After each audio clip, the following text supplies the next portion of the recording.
તમે કોઈની સાથે ખોટું ક્યારે કરી શકો ભાઈ કે તમારીથી માણસ નબળો હોય તો જ. તમારી પાસે મર્સિડીઝ હોય અને સામે વાળાને ઓછી કિંમત વાળી ગાડી હોય તો એ બે માં ભટકાડે ને એટલે મર્સિડીઝ વાળો તરત જ ઉતરીને જેમ તેમ બોલવા માંડે ગાતે.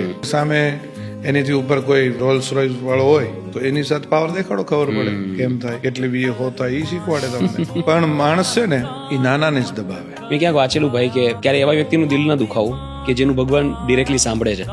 કારણ કે જેનું કોઈ ન સાંભળતા હોય, જેની પાસે બીજો કોઈ પાવર નથી, એ તો એક જ પાવર પર નિર્ભર થઈને બેઠા હોય છે, ઉપરવાળાના પાવર પર. તો જો ભગવાન એનું ડાયરેક્ટલી સાંભળી લેશે ને જો તમારી કમ્પ્લેન કરી દીધી તો તમારે ભોગવવું પડશે. એટલે ક્યારે એવી વ્યક્તિનું ખોટું નહીં કરવાનું કે જેની પાસે કોઈ જ નથી.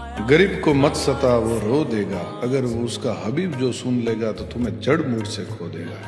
જેટલો મોટો માણસ, રૂપિયાવાળો માણસ ને, એટલી એની આબરૂ શું તો કે એની સંપત્તિ એની આબરૂ.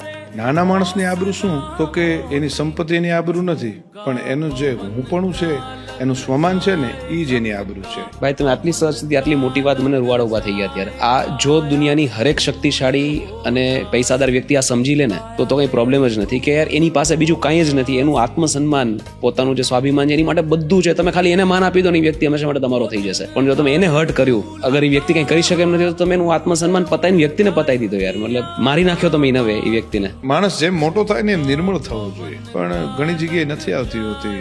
એ અફસોસ છે આપણે.